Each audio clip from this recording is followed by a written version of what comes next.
مسلمانوں کا اجتماعی نظام امرہم شورا بینہم کے اصول پہ قائم ہوگا۔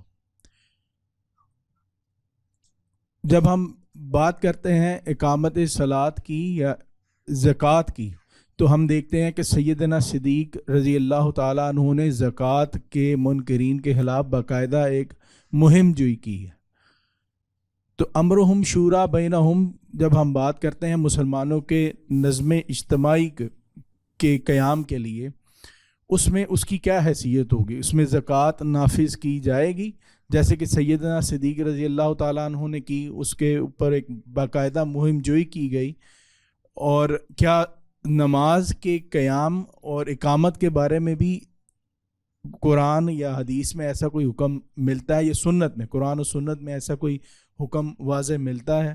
مہربانی کر کے رہنمائی فرما دیجیے۔ ہمارے پورے دین میں دو طرح کے احکام ہیں، ایک وہ جو فرد کو فرد کی حیثیت سے دیے گئے ہیں، دوسرے وہ ہیں جو مسلمانوں کی جماعت یا ان کے معاشرے کو دیے گئے ہیں۔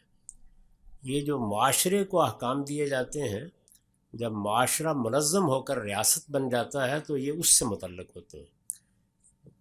اس زمانے کی تعبیر کے لحاظ سے سادہ لفظوں میں ہم یہ کہہ سکتے ہیں کہ وہ احکام جو فرد کو بحیثیت فرد دیے گئے ہیں، ان میں تو فرد اگر غلطی کرتا ہے تو تلقین کی جائے گی، نصیحت کی جائے گی اس کو۔ اس میں کسی کا یہ کام نہیں ہے کہ وہ کوئی چیز فرد پر ٹھونسنے کی کوشش کرے۔ اس میں آپ، حکومت، ریاست، سب کی یہی ذمہ داری ہے کہ توجہ دلائی جائے، دعوت دی جائے، اصلاح کی کوشش کی جائے، یہی کرنا ہوگا۔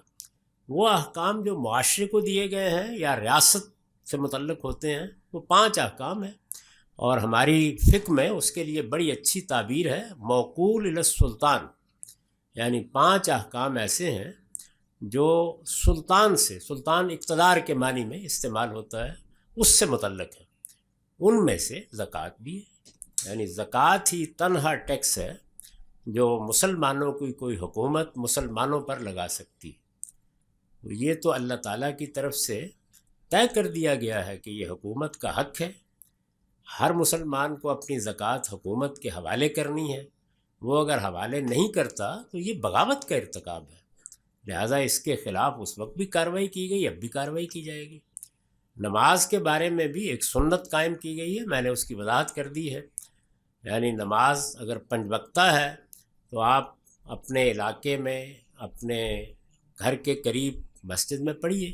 وہ مسجدیں لوگ بنا لیں، اس کو مسجد الدار کہا جاتا تھا اس زمانے میں، ٹھیک ہے، اس میں حکومت مداخلت نہیں کرتی، لیکن جامع مسجد وہ حکومت ہی کے نظم میں ہوگی، جمعہ کا ممبر بھی حکمرانوں ہی کے پاس رہے گا، وہ آئیں گے، وہ آ کر خطبہ دیں گے، اور اس موقع پر لوگوں کے لیے شرکت ضروری ہے۔ یعنی آپ محلے کی مسجد میں کسی وقت نہیں بھی جاتے، یا آپ ایک جگہ نماز پڑھتے ہیں، کسی وقت دوسری جگہ پڑھ لیتے ہیں، اس کو موضوع نہیں بنایا گیا، لیکن جمعے کے معاملے میں پابند ہیں لوگ کہ جب مسلمانوں کا حکمران یا اس کا مقرر کردہ کوئی شخص خطبہ دے گا تو وہ خطبے میں پہنچیں گے، سنیں گے، اور سب بیع و شرع چھوڑ دیں گے۔ اس کو قرآن مجید نے بھی بیان کر دیا ہے۔ اس میں کسی موقع پر اگر حکومت کسی شخص پہ کوئی کارروائی کرنا چاہے، تنبیہ کرنا چاہے، تو وہ بھی کر سکتی ہے۔ تو نمازوں کے معاملے میں خواہ وہ جمعے کی ہوں یا عیدین کی، اجتماعی نمازوں میں اور 5 وقتہ نمازوں میں یہ فرق قائم کر دیا گیا، اور یہی سنت ہے اس کو۔ تو یہ 2 چیزیں یعنی نماز سے متعلق اور زکوٰۃ کے بارے میں ان 5 چیزوں میں شامل ہیں۔ ان کے علاوہ جو 3 دوسری چیزیں ہیں، ان میں بھی سر تسر حکومت اور معاشرے کا اختیار ہے، وہ قانون سازی کر سکتے ہیں، وہ اس کے بارے میں جو اقدام کرنا چاہیں کریں۔ ہر شخص پابند ہے کہ اس میں حکومت کے فیصلوں کو مانے۔ باقی دین کے جتنے معاملات ہیں، یعنی آپ کو داڑھی کتنی رکھنی ہے، آپ کو پاجامہ کیسا پہننا ہے، آپ کو تعلیم کتنی پانی ہے، ان میں جو حکومتیں مداخلت کرتی رہی ہیں، جیسے کہ سعودی عرب کی حکومت ہے یا طالبان کی ہے، یا اسی طریقے سے اہل تشیع کی حکومت قائم ہوئی ہے ایران میں، وہ حدود سے تجاوز ہے۔ اس کا آخری نتیجہ یہی نکلتا ہے کہ 100 سال تک عورتوں کا ڈرائیونگ کرنا ناجائز ہوتا ہے، پھر اچانک جائز ہو جاتا ہے۔ میں جب امریکہ گیا تو میرے اپنے ایک شاگرد رشید نے اس کے لیے بحث شروع کر دی کہ تم اس اہتمام کے ساتھ جمعہ پڑھنے کیوں جا رہے ہو؟ قول و فعل میں تضاد واقع ہو گیا تھا۔ تو میں نے ان سے عرض کیا کہ نہیں، اس میں کوئی غلطی نہیں ہے.